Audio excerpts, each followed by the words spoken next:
Yeah. All right. Um, Hello, everyone. Welcome to this new episode of CNCF Projects Tour. Um, we are from Ahmedabad. Shulal, you're going too fast. Can you go back to the home slide? All right. This is the CNCG Ahmedabad Group, Cloud Native Computing Group. And we are from Ahmedabad, which is in the western part of India. So this is a virtual meetup, and what we do in this virtual meetup is that we have a presenter who is a maintainer at one of the CNCF projects talk to us about the project they are working on and introduce us to the project, showcase the features, and it's basically an interactive and as well as presentation mode in the meetup. So the projects, they are usually on l.cncf.io, and this time we are going to have the Knative project. It's a very popular project. Um, but in spite of its popularity, many of us don't know about it. Just before the beginning of this episode, me and Shivlal were talking that we don't know anything about it. So whatever Calum is going to talk, it's going to be pretty much new to us. We know it's about serverless. So yeah, with that, we'll hand it over to Calum, who is Knative eventing maintainer. He's a software engineer at Red Hat, and he's going to talk to us about Knative. Over to you, Calum. Great, thank you so much. Let me share my screen to my slides. And all right, so today I'm going to talk through how to use Knative to build cloud native event driven apps that are also serverless, which is nice. We all like serverless in the Knative community, but Knative is a lot of things. It's only partially serverless, and so I'll talk a bit more about that as I go. Just to start though, there is a Slack channel which I'm using for the demo, and so there's a QR code here which if anyone scans that, it will bring you to the Slack channel, and I'll also just send the invite link in the chat as well. Let me do that real quick, invite people, copy invite link.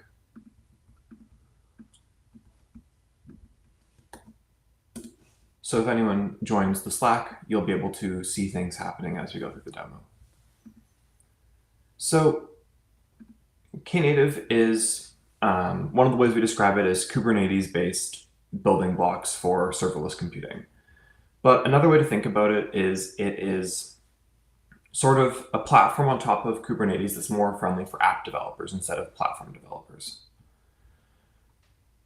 And so a good starting point for people who aren't familiar is just talking about what serverless is. And as we talk about this, it'll become obvious why this is useful for app developers instead of just platform engineers building their own platform on top of Kubernetes. And so when we're talking about serverless, I know I normally think about AWS Lambda, and a lot of other people probably in this call as well. And so, yeah, Lambda is the kind of the original serverless, and it had this idea of scale to zero.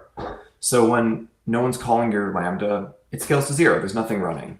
And that's the starting point of serverless. When no one's using your serverless function or whatever it is that you're running in a serverless way, there shouldn't be anything running. But really, it's an entry point to a different way of thinking about your applications. And this different way of thinking about your applications has a lot of benefits. So if we think about our operational benefits, without serverless, we're going to have a whole bunch of over-provisioning and under-provisioning. If we look at the graph on the left, the yellow is our containers, and the red would be the requests. And so you can see that a lot of the times, the red line of the number of requests or the amount of usage you actually need from our containers is a lot below what our containers can handle. And so in all this time, we're spending more money than we need to run all this workload. But then there's also this spike of a lot of requests when a lot of users are coming to our application, and we actually don't have enough containers for that spike. And so at that point, we're going to have degradation in performance. And that's not great. So we're spending a lot of money we don't need to spend, and we're still not getting the performance we need at peak load.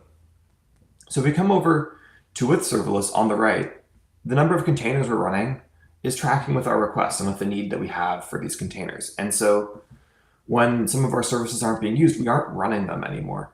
And then when they are being used, they scale up with our usage really quickly. And so as far as our users can tell, there's no degradation of performance.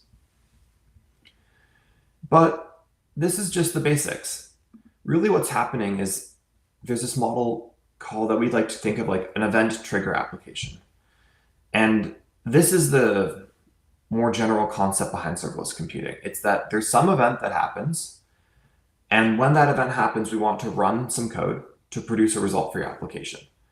Originally, with a lot of serverless, that event was some HTTP request. So someone made an HTTP request to your application, that triggers your application to run, and that produces the response to the HTTP request. But these events can also be higher level concepts. For example, it could be a new order created by a customer in our e-commerce site, which then triggers some backend service that manages our distribution. And that produces results which inform inventory workers to pack the order and send it. And so really what serverless is it's bring this event triggering of our application to users, to developers. And Knative does this through 4 components, which can all be used independently because we realize a lot of people only want part of this, but you can use them all together really nicely. So serving is the first component of Knative, and this is that scale to 0 or scale up to infinity component of serverless. And it does, based on your HTTP traffic, scaling of your container. If there's traffic, the container scales up, and there is actually a running container. And if there's no traffic, there's nothing running in your cluster, and the deployment gets scaled to 0. Eventing gives you a whole bunch of components to route different events to different places in your application. So when something happens, you can declaratively give eventing some rules, and it will pass your payloads around to all the different services in your cluster without you needing to actually handle that in your code. And then there's Knative functions, which is some kind of programming model, sort of like Lambda, where you get a function and it just happens to build into a container and run on your cluster. And then finally, Knative also has a client, which you can use, but you can also choose kubectl, which is what I personally prefer. And so today, I was going to walk through a demo that uses serving, eventing, and functions, but mostly talking about eventing, since functions and serving are pretty straightforward. So what we're going to be doing is we're going to be using Knative functions to build some containers, which we're going to run with Knative serving. So everything we're running will scale to 0, or scale up if we have a lot of traffic. And then we're going to be using eventing to solve a lot of the problems that come up as we have more than one service running in our cluster. So I think a good example to explain why we actually want all this eventing infrastructure is to think about coupled code. If we have coupled code in our code base, I'm sure all of us as developers know that we get poor scalability. It's hard to maintain this. It's hard to reuse our code. It's really hard to change things. It's really complicated to onboard new developers into our system. But the same thing happens with our services. If you have a lot of microservices and they're tightly coupled to each other, and we'll see what we mean by tightly coupled in a minute in the demo, then it's actually hard to scale all of our services. It's hard to maintain them. It's hard to reuse them. They're hard to change, and it's hard to onboard people into our system. And so Knative eventing, one of the things it's doing is it's giving us tools to reduce the coupling across our system. So to see how that works, let's go in and look at a single service. So what we're going to do is we're going to deploy one service into our cluster with Knative, using Knative functions to build the Knative service. And all this is going to do is going to calculate a simple mathematical function. You can think of this maybe as some ML model that's doing some large number of mathematical computations on a number, and it's going to produce some result. And basically what our code is this. It's really simple. We're just doing x squared times 3 plus 5. And we're using something called Cloud Events, which is another CNCF project. But all it is it's just a couple extra headers on top of your HTTP request to make it easier for services to handle in a common way. So what I'm going to do now is I'll switch over to the terminal and we'll just watch how this works with Knative. And then we're going to start adding some stuff on top of this and seeing how it's going to get really complicated. let me just share a different screen quickly. Okay, so if I use Knative functions, what it's going to do is it gives me a directory like this. And you can make it in a whole bunch of different languages. In this case, I'm using JavaScript. And so if I look into my index.js function, you can see there are just the code I shared before. And all I need to do is export this handle function from this file, and Knative functions knows what to do with this. So I can say func deploy, and I'm saying build the container. I already built it earlier, so I'm just using this so I can show you how it builds. And we're going to build with the source to image builder. There's a couple builders that Knative uses. This is one of the ones. One of the nice things about the source to image builder is I don't actually need Docker on my system to build it, but in this case, I still have Docker. So we'll deploy it. It's going to take a minute to build the image. In the background, it's doing all of your normal Docker build things that you'd expect. It built it. Now it's going to push it into a Docker registry. I've configured it to go to my personal Docker registry. This could be going to Quay. It could be going to any other container registry that you know of. It's going to take a minute to push it, and then it's going to deploy it into my cluster as a Knative service. And so we can see we have this URL now. So Knative actually did all of the routing for me to the service as well. So I don't need to do any of the creating of the deployment, matching it with a service, maybe doing some kind of ingress. Everything is set up by Knative for me for this URL to work. And now I could curl at this URL and see it, but Knative functions also provides another nice utility to invoke it. So I can use func invoke, and this would invoke the function with the data. First of all, I just want to look at the pods that we have. And so this is currently running. And if we invoke it with some data, it'll give us a response in a second here. It's a little slow with func invoke, just since it does some stuff in the background to figure out how it's running. But there we go, we got the result. So 1 squared times 3 plus 5 is 8, so that makes sense. And if we were to stick around here for about 2 minutes, this would scale back down to 0 since no one's using the service right now. For now, I'm going to keep talking, and we'll come back to this demo in a minute, and we'll be able to look and see that actually our pod did scale down and there's nothing running. So if we go back over to the slides, we can talk about adding a second service. And so what we actually want to do now is, after calculating our result, we want to send a Slack message with the results of this computation.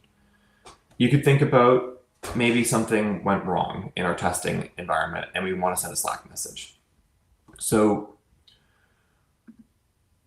what we're going to do is we have to create this emitter. This is from Cloud Events, from their SDK, and we're going to be emitting to this URL, slackmessage.default.svc.cluster.local. So that's the service that Knative is creating for us for this Slack message function, which we're going to deploy. And then in our code, we're doing all the same things, but we're emitting the cloud event to this new service rather than just returning it. And unfortunately, this actually is introducing some really tight coupling in our system. So the problem now is that our code has a hard-coded URL between these two services, which is going to lead to problems if we want to change anything in the future. So really quickly, we'll just move over to the demo and show that this still works. Let me just make sure I have the right window.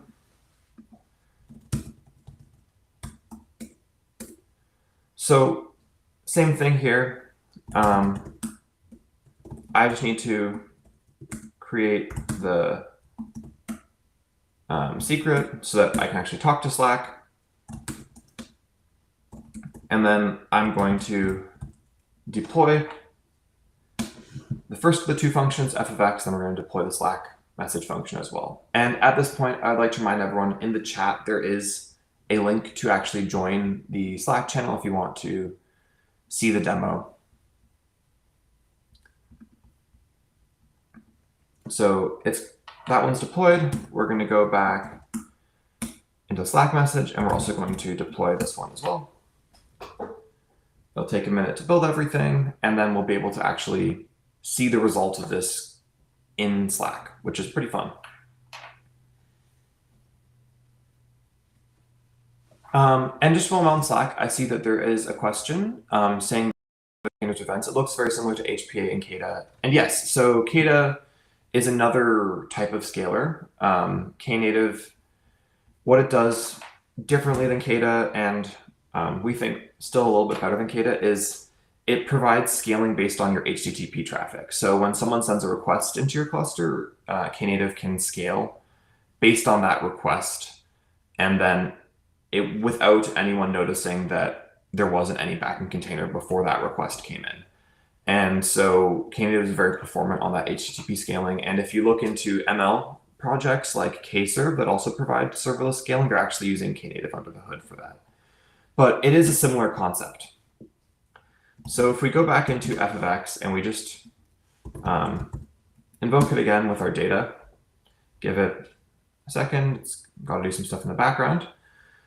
This is actually going to show up in Slack now, and we can see that the result was 8. So everything's working, but we still have this problem of this coupling in our code. So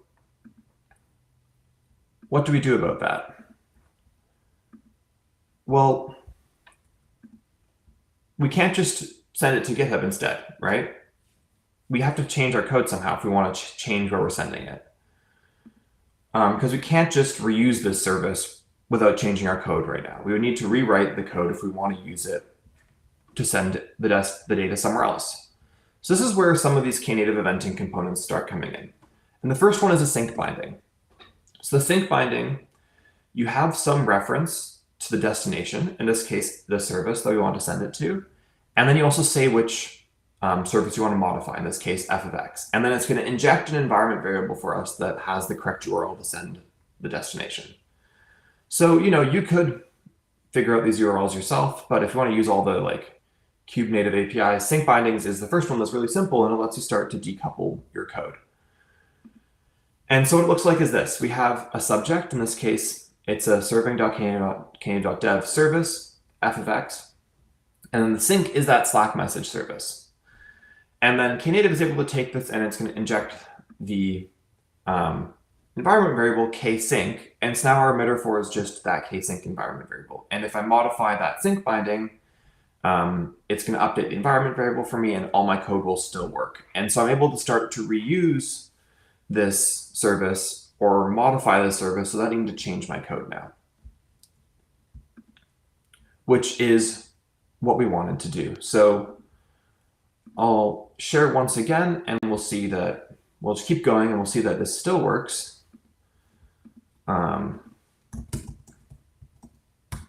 With the sync binding. So what I need to do now is I need to redeploy the function just so that it actually has the code to pick up on the environment variable, and then I'll create a sync binding, and then we'll be able to see that everything still works with the environment variable now. So our code is a lot less tightly coupled.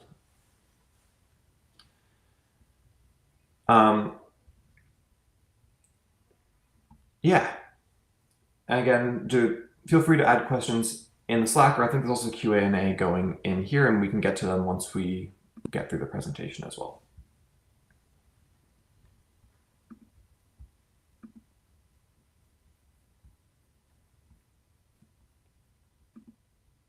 And yeah, we just gotta wait for the image to push. Sometimes this can take a bit of time on internet.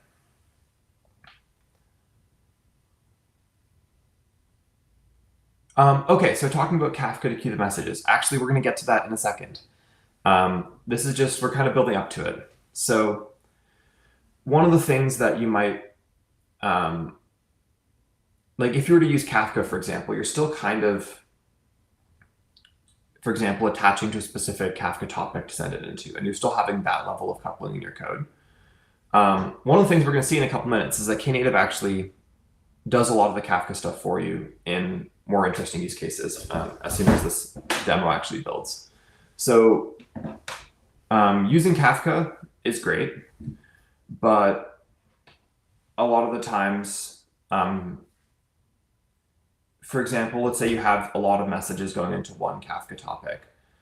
then on the consumer side, you have to read out these messages and figure out if they're actually for this consumer, or you have to have multiple different topics for different aimed for different consumers. And so if you have a lot of different consumers and you want them to only get very, very specific messages, then you end up with either your producer or your consumer needing to actually handle that logic, which isn't great.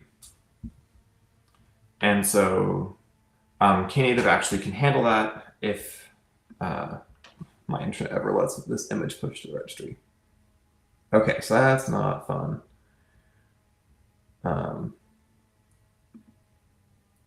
Didn't push the image. So let's try that again. I don't know why the container registry isn't working today. We'll give it a minute and try again. And then if not, we can keep going with just talking through the Knative and hopefully everything works. Okay, so it seems like my internet's doing something weird. I'll keep going with the slides and hopefully my internet slides start working a bit better in a couple minutes here. So we come over to the window.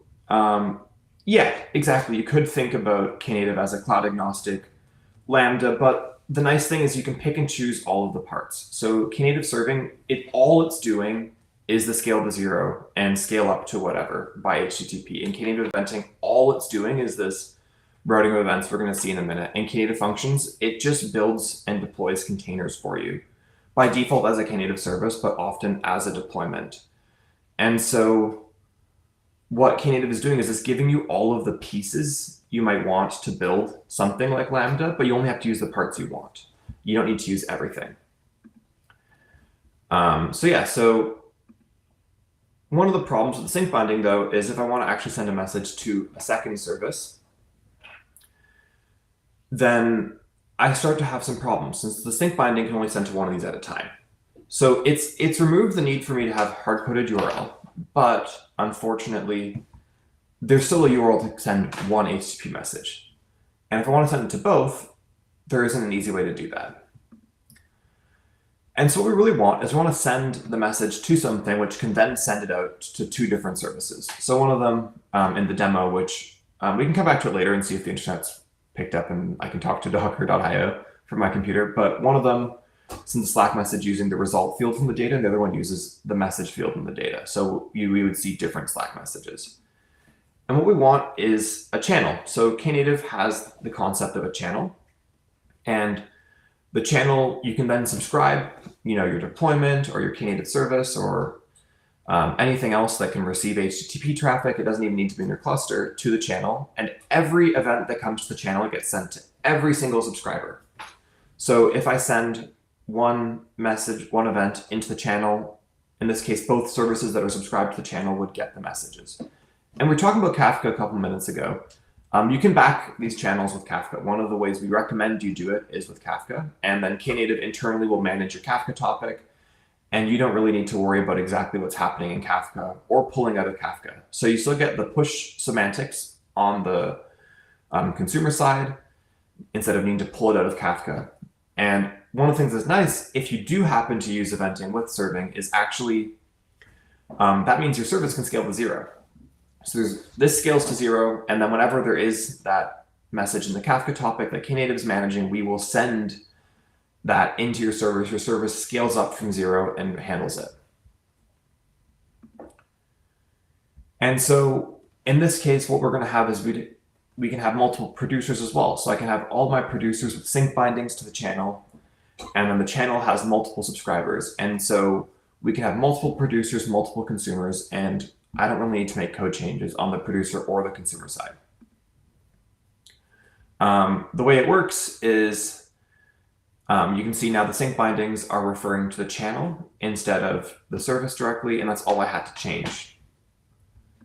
And then on the channel, you make a channel at the top, and then you make what are called subscriptions. You say which channel you're subscribing to, and the subscriber, in this case, it's a Knative service. This could have been a deployment, or really anything else that takes HTTP traffic. It can just be your URL as well.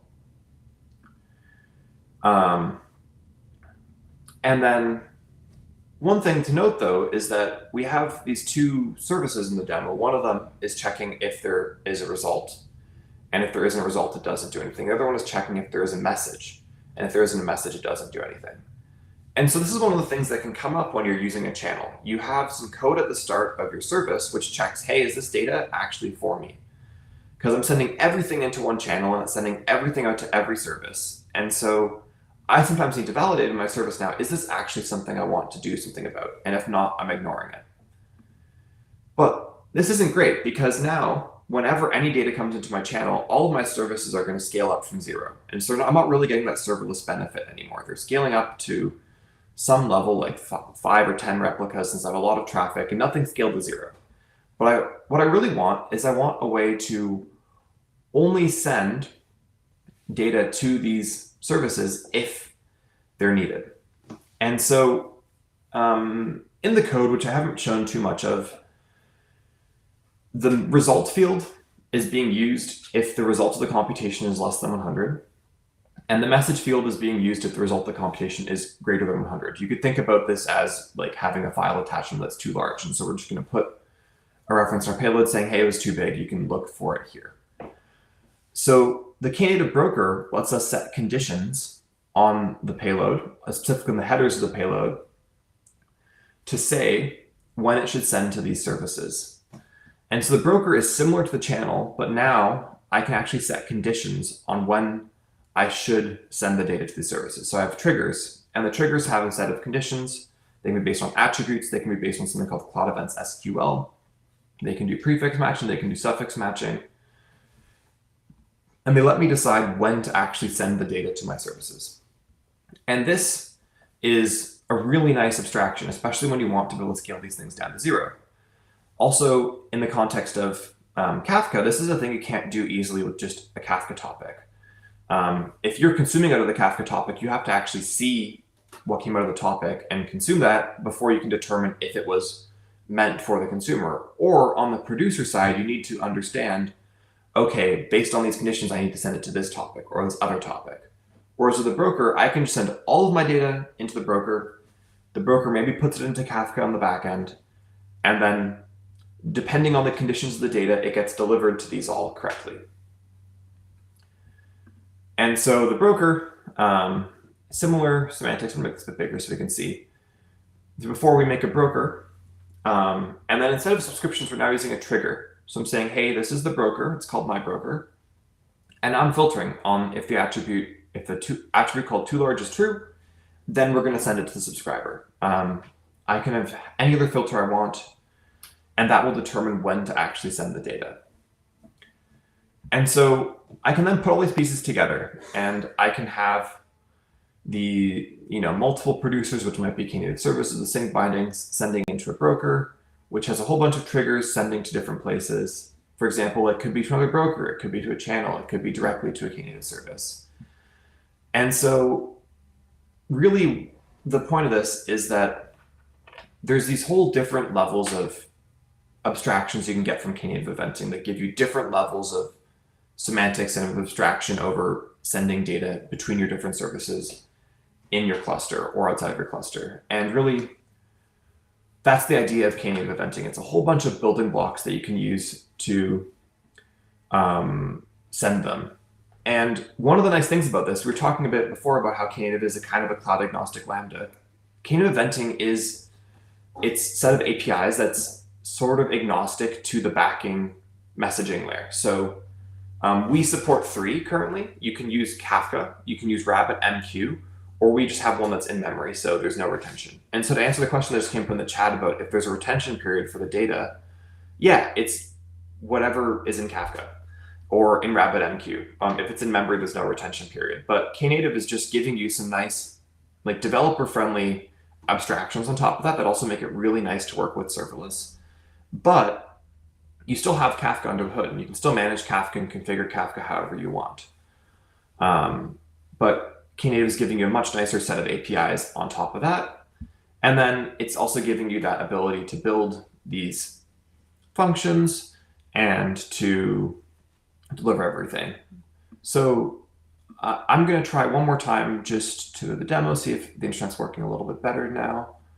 and then we'll do some questions. So throughout the demo, the idea was that as we introduced all these components, we would show them and kind of build it up. I'm just going to try and deploy the broker.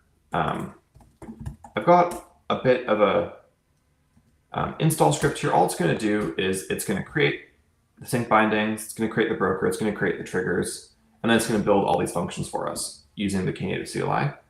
So let's see if Docker.io is actually working. If not, we'll have to, unfortunately, not do the demo since I can't control whether or not my computer can talk to that. Okay, it's looking a bit better so far. We'll let it keep going. And then, yeah, we'll show it off. We'll have it send some messages. And then if we wait long enough, we'll actually see these scale back down to 0, which is nice. And so hopefully after this demo, after this talk, you'll see that there's these different components from Knative, and you can pick the ones that you want.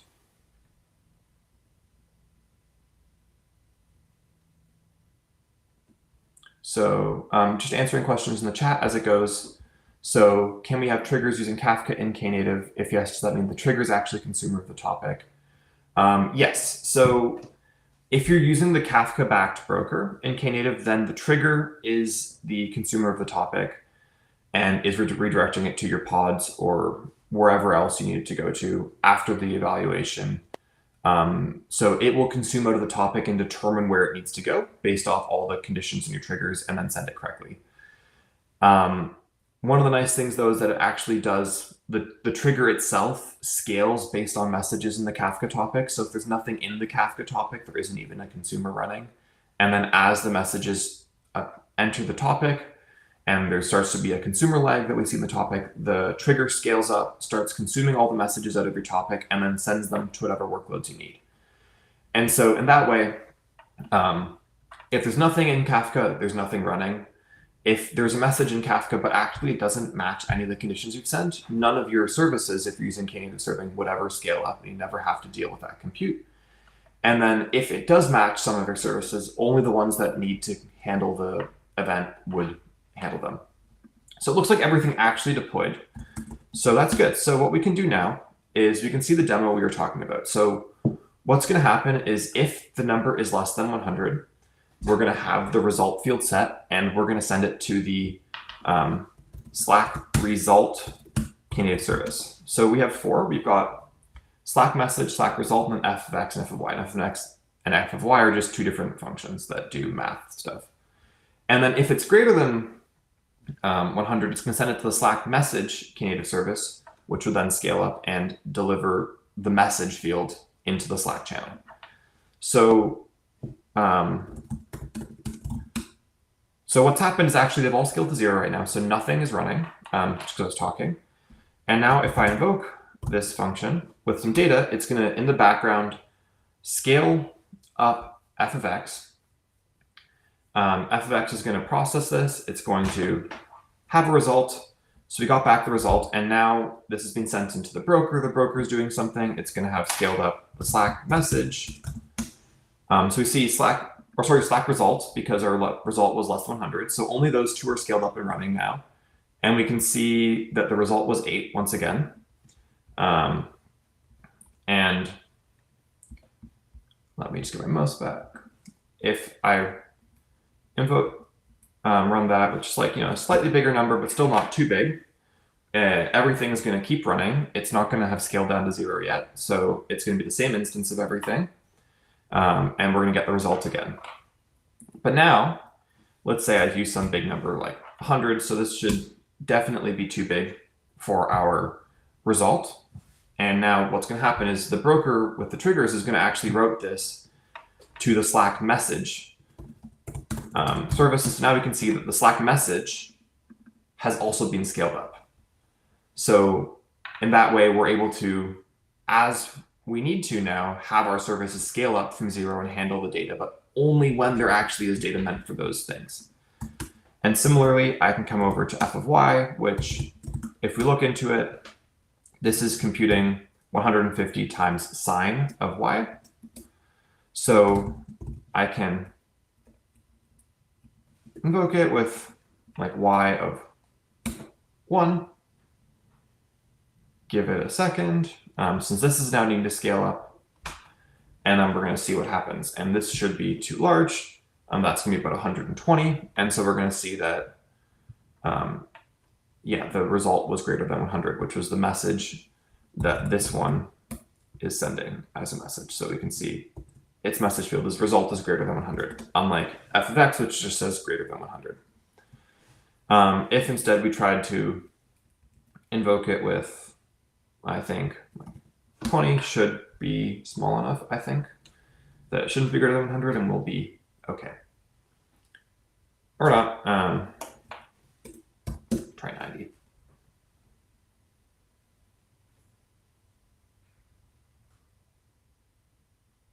Okay, well, anyways, the point is that now we actually have a platform which, if we look at it, so f(x) has scaled down, Slack result has scaled down. So we're only running our containers when they need. And with Knative functions, we're able to really easily build and invoke and test these things. With Knative serving, they're giving us a scaling, and Knative eventing is giving us this fancy routing of all of our data amongst everything. And so that's the idea of Knative. If you want only the building, you can only have to use Knative functions. If you only want the scaling, you can use just Knative serving. If you only want the routing, you can use Knative eventing. But really, we think with all three together, it's really easy and nice to build applications. So at this point, I'm going to stop my screen share, and we can do some questions.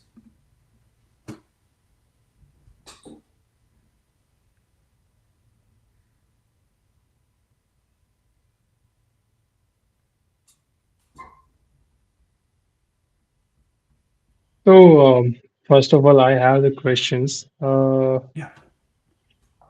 So, regarding as I was not aware about the question that Tanvit asked, so if you can repeat this answer for that, if is it similar like to Kida and other cloud native tools? Yeah, so by default, like the one you get out of the box is the HPA, right? And so that normally is going to scale on your CPU or your memory. And then I think you can do one with custom metrics, but it's limited to one across the cluster, if I understand correctly. So Knative scales on your HTTP traffic only. It's just an HTTP scaler. It's not looking at the CPU or the memory of the container. What it looks at is the number of concurrent requests that your container is able to handle. And then when your container stops being able to handle that load based on the HTTP traffic, it will create more instances of it. And what's really cool is there's a piece of Knative called the activator. And what happens is the HTTP request comes in to the activator, and the activator goes and looks and see if anything's running. And if it isn't running, it will scale it up. And then it passes the request through. So as far as your users can tell, there's always been something running, and there's never a request saying, hey, this is down. And so that way we can fully scale your container workloads down to 0, and then transparently scale them up when requests come in. And then at really, really high traffic, let's say it's Black Friday on an e-commerce site, the activator actually steps out of the network and just lets the traffic go through to your fully scaled up service if it's at maximum scale. And so Knative in that way, we're looking at the HTTP traffic, not your CPU or your memory. I believe Kata recently released an HTTP scaler through Catify as a startup. A lot of the people who made that also were from Knative. So I haven't played around enough with their kind of new alpha HTTP scaler to know how it works or how it compares, so I can't give a good answer on the difference there. But generally, Kata, what it's trying to do is give you a whole bunch of metrics to scale a deployment.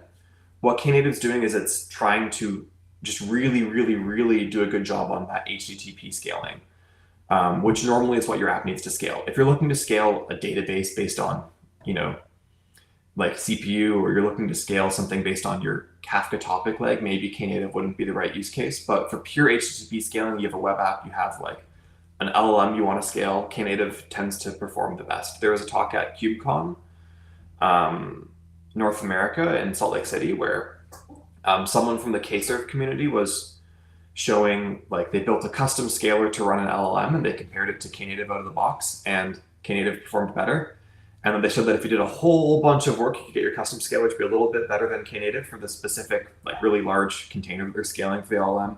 And then you change some Knative defaults and Knative performed better again. So Knative is just a very, very, very performant HTTP scaler, but it's really focused on just that use case. So if you have a web app, I'd reach for Knative. If you have anything else, Kata would probably be the answer.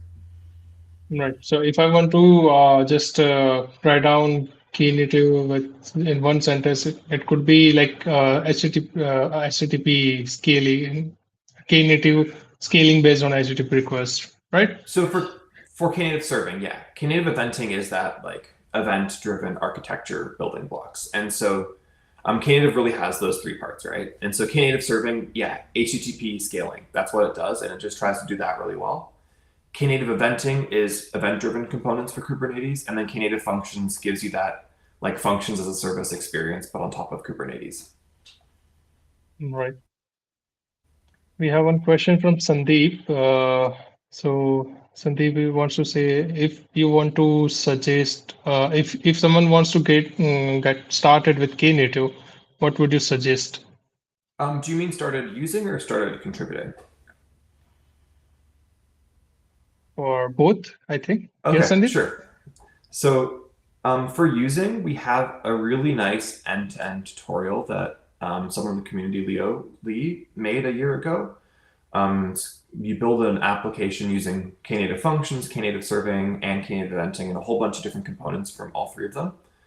And so I recommend trying that out. It takes a couple hours to go through and build everything, and it gives you a bit of an introduction to all of the different parts. And so you'll get your hands dirty. You'll be able to see how to build an application, and you'll get a working app at the end. It's a bookstore. And so I would start there, and then just try it out. And if you're having problems, CNCF Slack, there's a whole bunch of Knative channels. Just ask questions, and there's normally people very happy to help you as you're going through that. For contributing, I'd recommend just asking on Slack and talking to people. There's also a whole bunch of Knative repositories because there's different networking stacks back in Knative. There's different messaging protocols back in Knative eventing. So there's a lot of repositories. So I would say probably the easiest thing to do would be start on Slack and talk to people there, and then get a pointer to some of the repositories from there. So how you started like Knative eventing?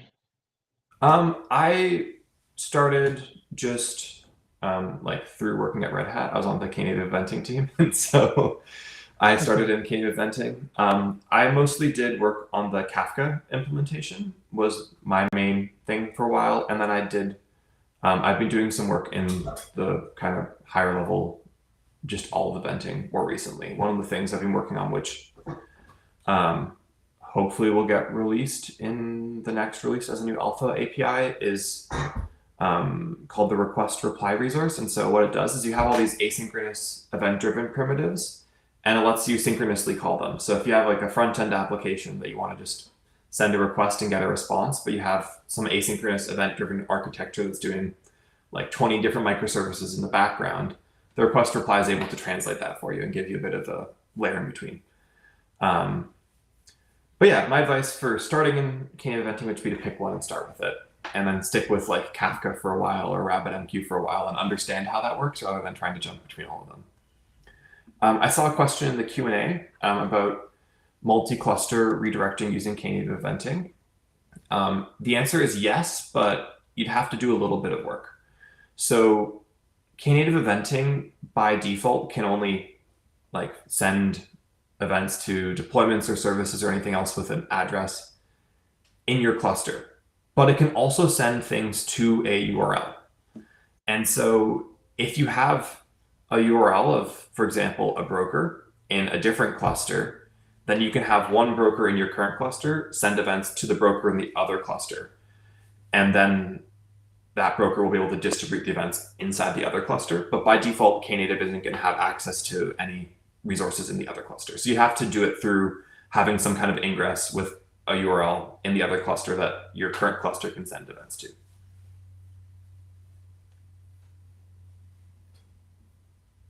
Any other questions?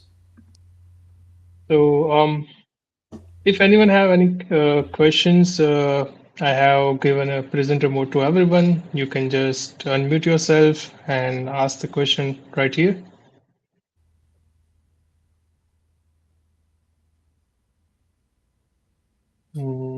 I think no questions. Hey, firstly, I'm so sorry if I've. Yeah, you can hear me, right? Yes. Awesome. Sorry. So my question would be: would you recommend to use Knative, the scaling part, in case of where my application has to do more of a cron job? So my application comes in function at intervals of time. Okay, so for certain intervals, I get a very good scaled. I would need a scaled pods, but and rest of the moments I would not need. So can I run it as a cron, the scaling part? So Knative will just scale on HTTP traffic. It won't have some kind of schedule built in it for scaling. What we do have is we do have in the Knative eventing project some event sources, one of which can send events on a schedule. And so you could use that to then trigger your pods on some schedule. But also if you're just looking to, like, for example, run a Kubernetes job on a schedule rather than something else, we have another Knative eventing component called the job sync, which if you send an event into it, actually creates a new instance of a job for you with that event passed in as data. So I personally wouldn't necessarily use Knative serving if you're just trying to run like one instance of a pod or 20 instances of a pod every hour. But you could use the like scheduled source. I forget what we call that one. I think the ping source is what it's called, to ping all those with some data on a schedule. I would use something like the job sync and then trigger a job with whatever desired scale you're going to need at that point in time.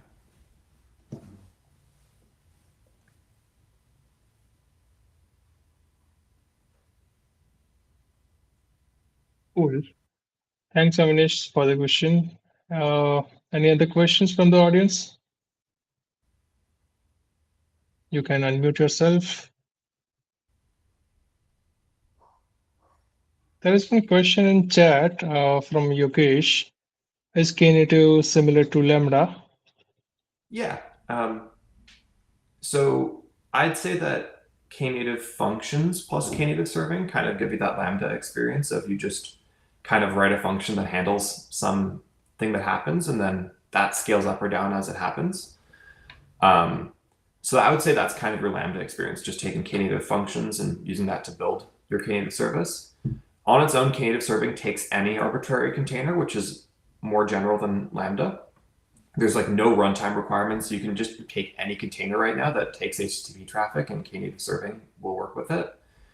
So that's why we have Knative functions. That gives you the extra piece to have that Lambda experience.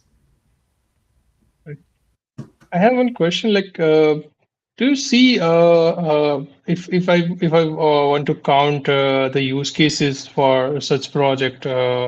If you can give us a few of the examples where Knative can be used or it is currently being used.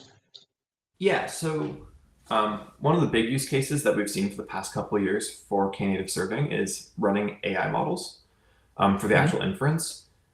They're really expensive to run, so normally you don't want your container running unless people are actually actively using that model. So the Kserve CNCF project uses Knative internally for their inference. Also, CERN as an organization is using Knative for all of their model inference.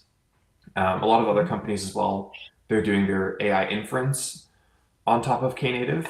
A lot of people build anything where there's some kind of asynchronous processing component with some logic on top of Knative eventing. So IBM's recently done some model training with that. So depending on different conditions, they'll kick off a training job, and then once that job's done, they'll check the result of it and do some other steps. And so the Watson X assistant was rebuilt using Knative eventing recently, and I think they got rid of, I think it was like 10,000 lines of code. It's 50% faster now. So you can do a lot when you have that kind of asynchronous use case. You can get rid of a lot of your code and it will run really quickly, since we've optimized it pretty well, I think, if you're using Knative eventing. And really any HTTP app should use Knative serving on Kubernetes. It's going to reduce the number of nodes you need, the amount of resources you need to provision, since you won't be running the containers unless you actually need to be running them. Right. We have a question from Avinash in the Q&A. Is communication between broker and service secured, TLS or MTLS? If you want it to be, that's what I'd say. So you can choose to use HTTPS, we have an integration with Cert Manager to do all the certificate rotation and managing that. But by default, I think we're still currently on HTTP, and then HTTPS is going to become the default later. But yeah, you can use HTTPS. It's all stable. It's released. You just need to opt into that. Right. Okay, I think we have covered all the questions. Or okay, we have one more from Avinash. Any plans on gRPC?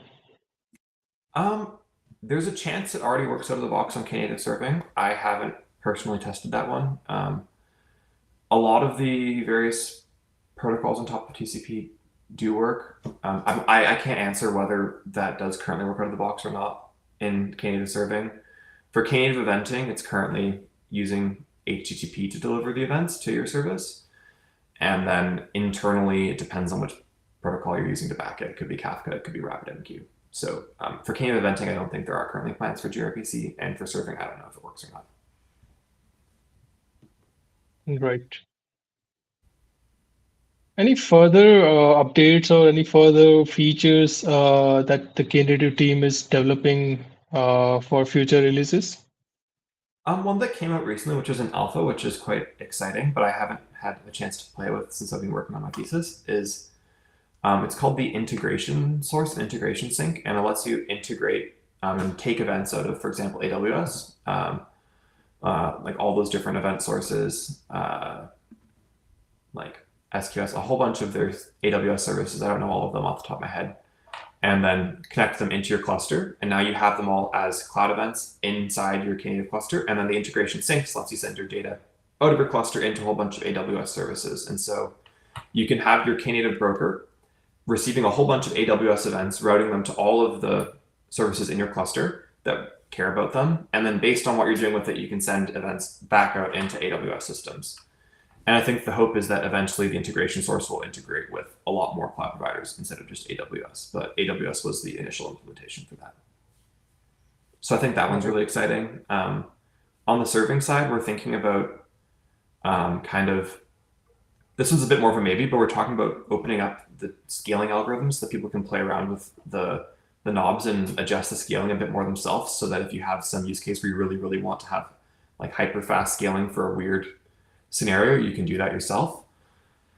And we've also talked a little bit about predictive scaling. So scaling when you think there might be need to do the load ahead of time in the case of AI. But I don't know anything about that actually happening or not. That's more discussions. And then on the function side, I know there's currently some work around LLM agents and like the model context protocol and stuff like that with the functions. And so that'll be happening over the summer. So we'll see where that goes. Right. Cool. I think Avinash has some more questions. Yes, Avinash. I'll keep it as my last question. The question is, so in case of eventing, let's say a message is sent to a particular pod. Can my pod send a message back to a broker in a particular topic? Given that, and a follow-up question to that would be, does the names of the topic and the consumer group names and stuff, is it controlled by Knative itself, or we have to define it? Up to you. We can manage it all for you, or you can say, here's a topic that I'm managing myself. If you provide the topic, we're saying you're managing it. If you let Knative create the topic, Knative manages the topic and names it based on a template you provide. Same thing with the consumer group names. Okay, and is it like a randomly generated topic, or can we reference it in our application? It will be consistently named based off the name of the broker or the channel that you've made. So you get a template string that uses all of the like object metadata from the Knative broker as attributes you can use in the naming.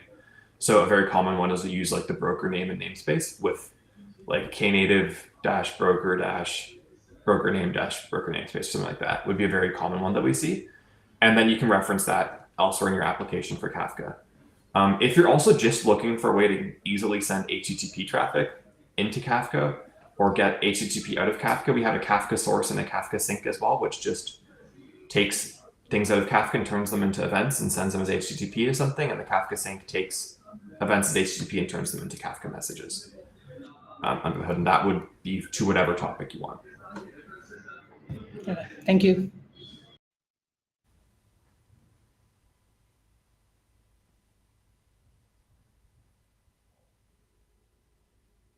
That there are no more questions, and we are already here at the end of the session. Thanks, Calum, for joining us and sharing the product journey of Knative here from your perspective and your experiences. Thanks, everyone, for joining us. Thank you very much. Thank you. Bye. Thanks for having me on.